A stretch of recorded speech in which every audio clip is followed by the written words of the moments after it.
My name is Vivian Ruth Calloway, and I wrote my first book at 61 years old in a room at the back of a house in Knoxville, Tennessee, in the 17 months between the day my youngest child left for graduate school and the day a woman I had never met called me from a publishing house in New York to say that she had read my manuscript on a Saturday afternoon and had not been able to put it down and wanted to know if I was represented by an agent. I was not represented by an agent. I did not know how to get an agent. I had submitted the manuscript to 43 literary agents over the course of 7 months, receiving 31 rejections and 11 non-responses, and had finally, in a fit of tired pragmatism, uploaded it to an online platform where readers could discover independent fiction. The woman calling from New York had found it there on a Saturday while she was supposed to be doing something else. She said that later. She said, "I was supposed to be doing something else entirely, and I found your book and I lost 3 hours to it." I sat in my kitchen with the phone in my hand, and I thought, 35 years. 35 years from the first time I understood that I was a writer to the day someone in a position to do something about it agreed. Let me tell you about those 35 years, because they are the story, not just the book. The book is at the end of the story, and it matters, but what matters more is the long middle part, the part where the writer and the woman were the same person trying to occupy the same body, and only one of them was allowed to take up space. I was born in 1958 in Chattanooga, Tennessee, the second of 4 children in a family that loved words without particularly producing any. My father was a high school history teacher who read voraciously and talked about books at the dinner table in a way that was more enthusiasm than analysis. My mother kept a journal, privately, in notebooks she did not show anyone while she was alive. I found them after she died, 12 years ago, and I sat in her bedroom and read them and understood for the first time where I had come from. She had wanted to be a poet. She wrote with the controlled precision of someone who had spent decades being precise about everything else and who released herself, in those private pages, into something freer and more true. She never showed anyone. I did not know, for the first 49 years of my life, that my mother was a poet. I started writing when I was 11. Stories, mostly, though I had a period in my early teens when I tried poetry and found it too compressed for what I wanted to do. What I wanted to do was build worlds and put people in them and watch what they did when things went wrong, which is, I later learned, more or less the definition of fiction. I filled notebooks through middle school and high school. I wrote a story in 10th grade about a woman who discovers, late in life, that the map she has been using to navigate her world is a forgery, and my English teacher, a woman named Mrs. Hargrove, who was one of those rare educators who told you the truth, wrote in the margin, "This is remarkable." Where did this come from? I kept that story. I have it still in a box in the back of the closet, the paper yellowed and the ink slightly faded, and Mrs. Hargrove's comment still legible in her small, neat hand. I went to the University of Tennessee and studied English literature, and took every creative writing class the department offered, and was told by 2 different professors in 2 different years that I had a real gift for narrative and should pursue it seriously. I believed them. I intended to pursue it seriously. I intended, in the full and uncomplicated way of a 20-year-old who has not yet learned the specific weight of intention, to write novels. Many of them. Starting right after graduation. I met Thomas Calloway at the end of my junior year. He was from Knoxville, a business student, straightforward and warm and funny in an easy, effortless way that made being around him feel like being in a room where the light was always good. We dated for a year and graduated and got engaged, and I moved to Knoxville because that was where his job was, and that was simply what you did in 1980 in our particular world, and I did not examine the decision as carefully as I now understand it deserved. I want to be careful here, because Thomas Calloway was not the reason I did not write. He was not a man who forbade me anything or who diminished my ambitions or who told me that what I wanted did not matter. He was a good man who loved me genuinely and consistently for 38 years and who, when I finally told him at 61 that I was going to write the book, said, "It's about time, just those 3 words. It's about time," as if he had been waiting. As if I had been the one standing in my own way.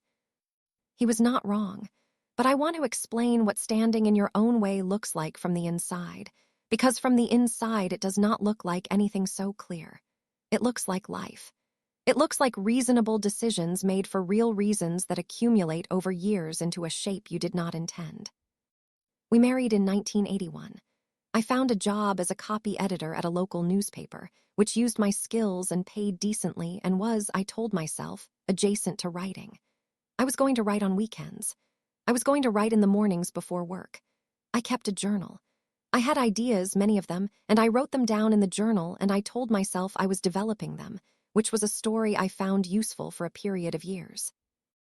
Our first child, James, was born in 1983. Our second, Margaret, in 1986. Our third, Peter, in 1989. With each child, the hours compressed, and the marginal spaces where writing might have happened became occupied by other things, necessary things, the things that children require and that someone must provide, and that in our household, as in most households of that era, defaulted to me. I do not say this with resentment. I say it as a fact about the physics of those years. There was a finite amount of time, and the children required most of it, and what remained was not enough for a novel, which requires not just time, but a particular kind of sustained attention, a long and uninterrupted interior life, that I simply could not maintain in those years of packed schedules and small bodies requiring constant presence. I kept the journal. The journal was real, and I wrote in it almost every day, sometimes just a paragraph, sometimes pages. It was where I processed everything, the children's lives, the marriage, my own inner weather, ideas that arrived and needed to go somewhere before they faded. The journal was not nothing, but the journal was not the book. The journal was the writer keeping herself alive in the only way available to her, which is not the same as the writer doing the work she was built to do. Thomas moved up in his company. We built a good life in Knoxville, a life with a house we added onto over the years and a neighborhood where we knew everyone and schools where the teachers knew our children's names. I left the newspaper when Peter was born and spent years as a full-time mother, and then went back to the paper part-time as a features editor, which I did for 12 years, and which I was good at, and which satisfied, in a peripheral way, the part of me that needed to be in the proximity of writing even if I was not doing the writing. I edited other people's work. I made other people's sentences better. I had the eye for it and the instinct for it, and the particular patience required to make something more fully itself without imposing your own vision on it. It was useful work. It was not my work. The children grew and left. James first, then Margaret, then Peter, who went to graduate school in biology at Vanderbilt in August of 2019, and who called me the evening he arrived in Nashville to say he had made it and that he loved me. And I said I was so glad and that I loved him too. And I hung up the phone and stood in the kitchen of a house that was suddenly very quiet and understood that something had shifted in a way that was permanent. The quiet was different from other quiets I had known. It was not the quiet of a house between moments of noise. It was the quiet of a house that had completed its original purpose and was waiting to find out what came next. I stood in that kitchen for a while and let the quiet be what it was.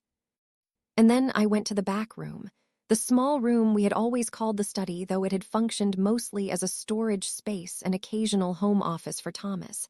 And I sat down at the desk that was in there, and I opened my laptop. I did not open it with a plan. I did not have, in that first evening, any clear intention beyond the need to do something with the specific quality of attention that the quiet had made available. I opened a new document, and I started to write. What came out in those first hours was not good. I want to say that plainly, because there is a version of this story where the latent talent erupts immediately and fully formed, and that is not what happened.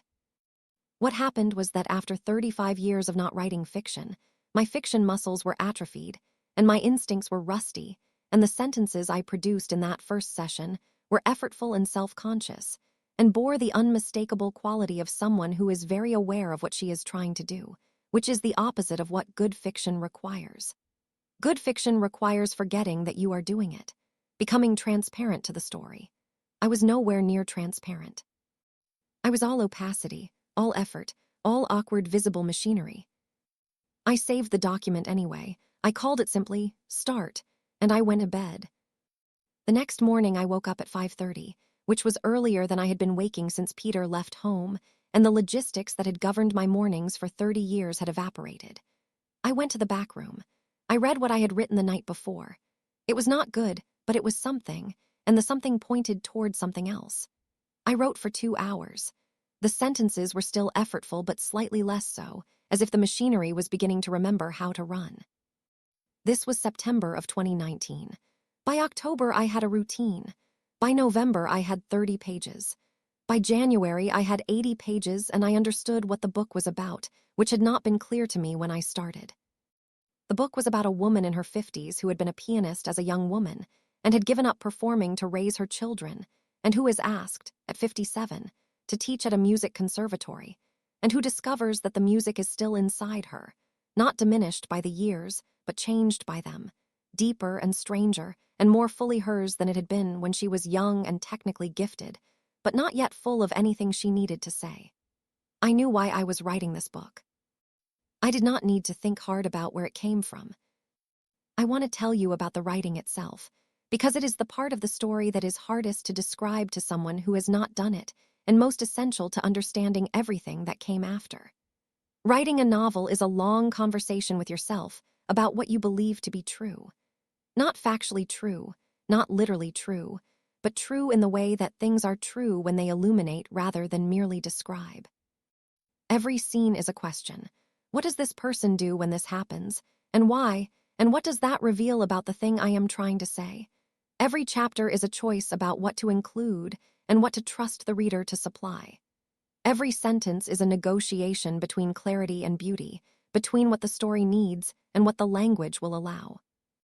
I had not been in this conversation for 35 years, and yet the conversation was available to me in a way that was almost embarrassingly immediate, as if it had been waiting just below the surface of everything else I had been doing and doing and doing, patient and present and not going anywhere. The voice came back. Not the 20-year-old voice, raw and enthusiastic, and not yet earning what it was reaching for. A different voice, the voice of a woman who had lived 60 years and raised 3 children and edited 10,000 other people's sentences, and kept a journal through all of it, and who had therefore accumulated, without intending to, a great deal of material. The voice of a woman who finally had both the time and the thing to say. Thomas watched all of this from a careful, respectful distance. He asked, periodically, how it was going, and I gave him honest answers. Good, difficult, better, I am not sure this chapter is working. I think I understand what the problem is. He did not read the pages as I wrote them, because I did not want him to, and he honored that without making it a matter of discussion. He made dinner on the nights I was deep in a scene and forgot about the hour. He said, one evening in February when I came out of the back room having solved a structural problem that had been eluding me for a week, "You look different when you've been writing. You look like yourself." I stood in the kitchen doorway and looked at him and did not say anything for a moment because I was trying to decide whether to cry. I decided not to. I said, "I know." He said, "I've missed her." I said, "She's back." He nodded and went back to the stove. I finished the first draft in April of 2020, 7 months after I started, in the strange, compressed time of the pandemic's first weeks. The world had narrowed to the house and the yard and the back room and the laptop, which meant that the conditions for writing were, accidentally, nearly perfect. No social obligations, no errands, no reason to be anywhere but where I was. I finished at 11 o'clock on a Tuesday night, and I sat in the back room and looked at the screen and felt something I do not have a precise word for. Not relief, not triumph. Something quieter and more personal, a private settling, a sense of something completed that had been incomplete for a very long time. Thomas had gone to bed. I did not wake him. I went to the kitchen and poured myself a small glass of wine and sat at the kitchen table by myself, and I thought about Mrs. Hargrove's comment in the margin of a 10th grade story. This is remarkable. Where did this come from? I had been carrying that question for 50 years. I thought I might finally have an answer. I spent 3 months revising. The revision was harder than the drafting in some ways, because it required me to be critical of something I was also still inside, to see it from the outside while remaining connected to its interior. I had edited other people's work for 20 years and had the craft for this, but applying the craft to your own work is a different thing entirely. You cannot be neutral about sentences you wrote. You cannot read your own rhythm without hearing all the times you fell out of it. I revised with the discipline of an editor and the stubbornness of a writer, and somewhere between those two things, the book got significantly better. I sent it out in July of 2020. The query letters to literary agents were a form I had to learn, which required research and a particular kind of compression. Summarize your novel in 2 sentences, describe yourself in 1, explain why this agent is the right fit in another. I had written tens of thousands of words in service of this story, and now I had to reduce it to a paragraph, which felt like being asked to explain a life in a sentence. I wrote the query letter 12 times before I sent the first one. The rejections began arriving in August. I want to tell you about the rejections because they are part of the story, and I think they are often left out, or softened, or used as a brief obstacle in a story that moves quickly past them toward the success. The rejections were not brief. There were 31 of them, arriving in my inbox over 7 months, each one a small, precise contraction of something I had opened to make the book. Form rejections, not the right fit for my list at this time. Personal rejections, which were in some ways worse. I admire the writing very much, but I am not sure I am the right champion for this book in the current market. Silence, which was its own kind of answer. I kept a spreadsheet. I tracked the dates sent and the dates received and the content of each response. I kept querying. Thomas knew about the rejections. I told him each one, not in a way that required comforting, just in the matter-of-fact way of someone reporting data. He said after the 20th rejection, "Are you going to stop?" I said, "No," he said. "Good." That was all. He went back to whatever he had been doing, and I went back to the spreadsheet. My friend Cecile was the first person other than Thomas to read the manuscript. Cecile Morrison had been my closest friend since our children were in elementary school together, a woman who taught high school literature and who read the way other people breathe, constantly and with full attention. She called me the day after I sent her the file. She said, "Vivian, what is this?" I said, "It's my book." She said, "I know it's your book, but what I mean is, why have you been hiding this?" I said, "I wasn't hiding it, I was writing it." She said, "You've been writing since September," I said, "since August of last year." She was quiet for a moment. Then she said, "This is one of the most beautiful things I have read in 5 years, and I teach literature for a living." I believed her, because Cecile was not the kind of person who said things she did not mean, and because I felt in my own body the truth of what she was saying, which is a particular kind of confirmation that does not require external validation, but that is, nonetheless, very good to have. The 43rd rejection came in February of 2021. After 31 direct rejections and 11 non-responses, I had 1 query remaining on my list. I sent it that afternoon with a feeling that was not quite hope and not quite resignation, but something in between, a flat and neutral expectancy that had learned not to lean too far in either direction. The response came 6 days later, not a rejection, a request for the full manuscript. I sat in the back room and read the email 3 times. Then I sent the manuscript. Then I closed the laptop and went to find Thomas. He was in the yard, turning the soil in the garden that he had been maintaining with increasing devotion since the pandemic had given him unstructured time in a way that a long career in business had not. I stood at the edge of the yard and said, "An agent wants to read the whole thing." He looked up from the soil. He said, "Which one?" I told him. He said, "Good, that's the right one." He was right. She was. The agent, a woman named Patricia Holt, who had been representing literary fiction for 22 years, and who would turn out to be one of the most important people in the next chapter of my life, called me 2 weeks after receiving the full manuscript. She said she had read it over a weekend and would like to represent me.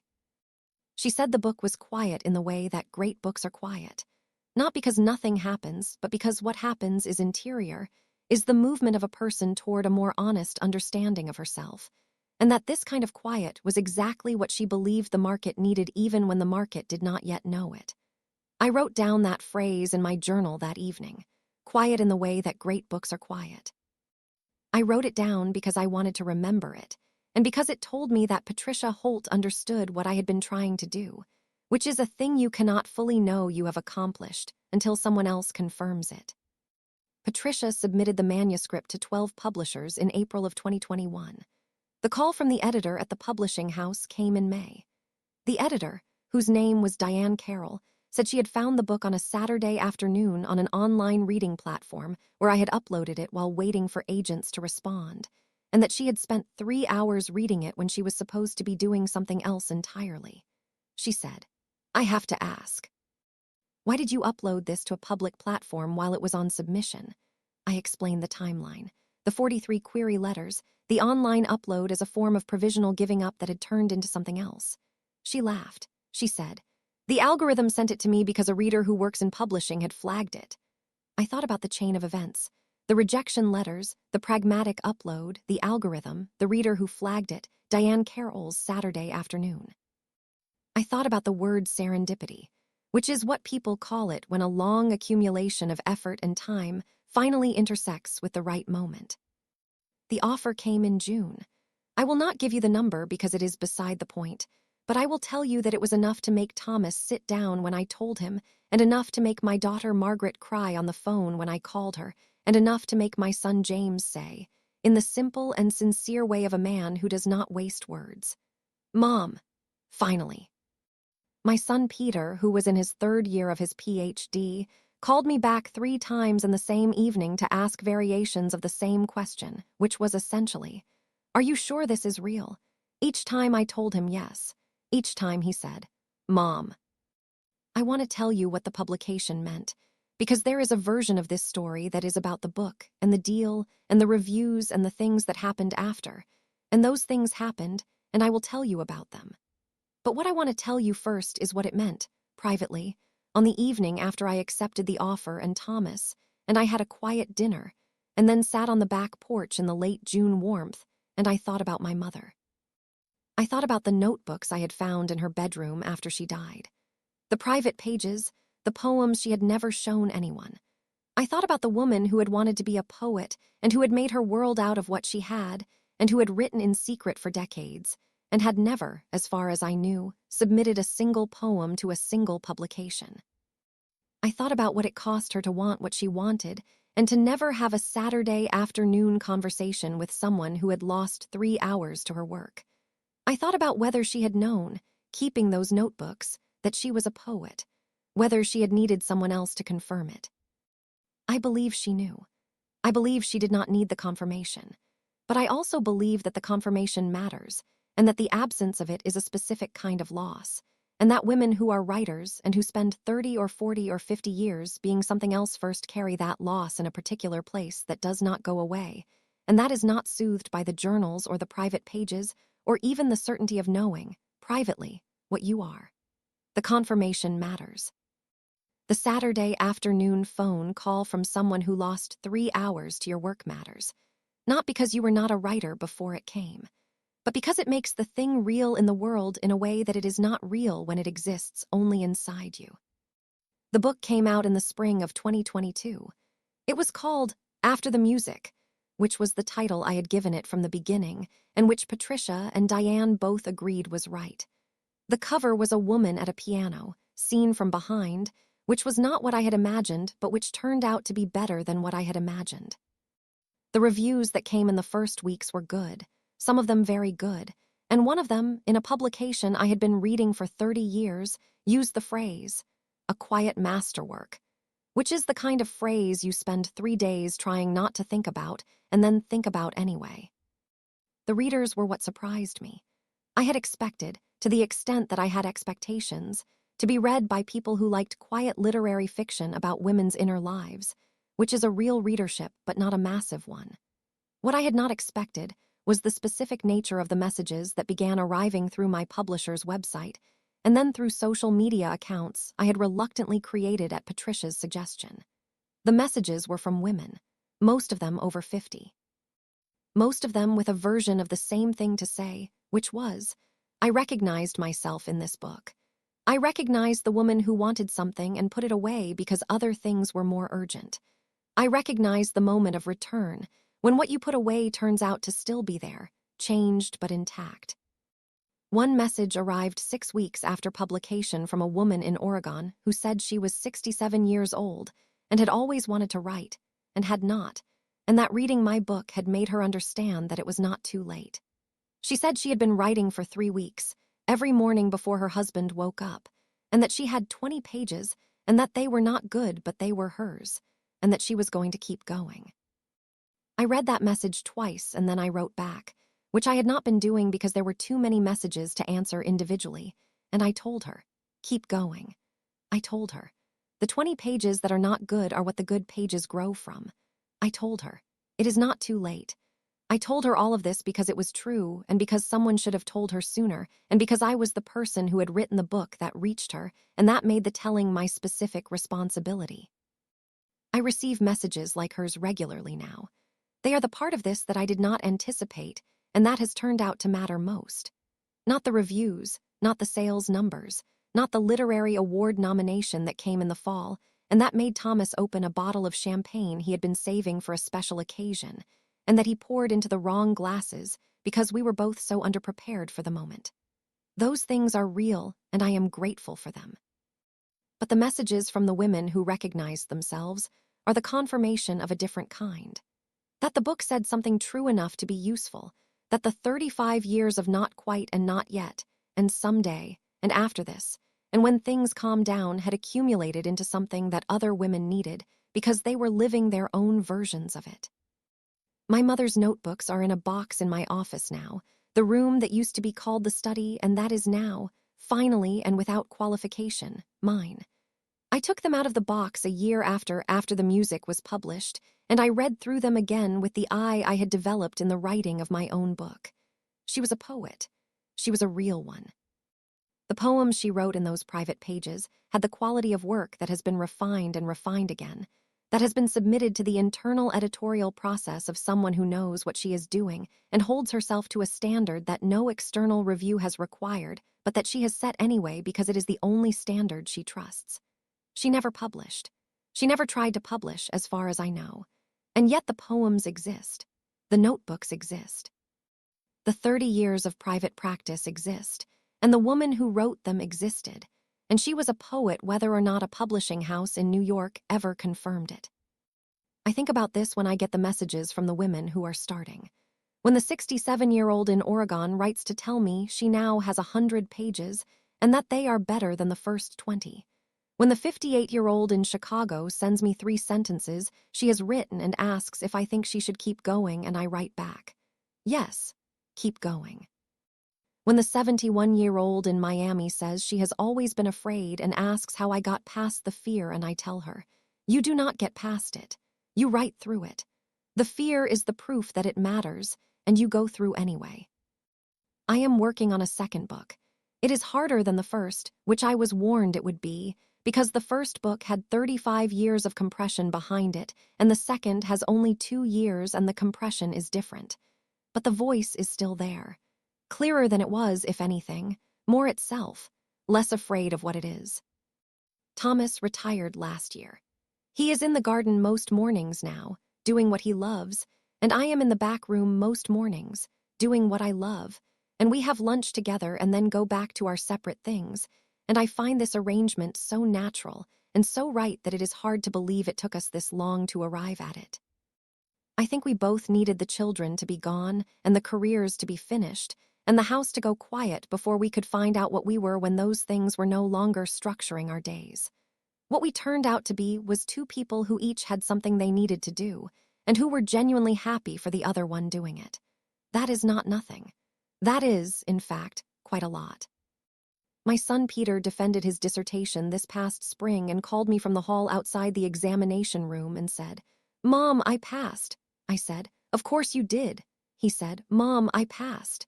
And then he said, "I've been reading your book, the part where she plays again for the first time. I understand that now." I did not ask him what he meant by understand. I knew what he meant. He meant that doing the thing you are built to do after a long time of not doing it is a particular and specific kind of experience that is different from everything else, and that, once you have had it, you recognize in other people when they describe it. I am 66 years old. I have been a writer since I was 11 and a published novelist since I was 63. The distance between those 2 things is 35 years and 1 marriage and 3 children and 12 years as a copy editor and another 12 as a features editor, and a journal that I have kept almost every day since I was 19, and a box of notebooks that belonged to my mother and a quiet house in Knoxville that went quiet at exactly the right time. The distance is also, and I want to say this plainly, a choice I made and kept making for 35 years, the choice to let the other things be the priority. And I do not repudiate that choice because I made it with full intention, and it gave me the 3 people I love most in the world and a marriage that has lasted 40 years and a life that was genuinely full even when it was not doing the specific thing I was built to do.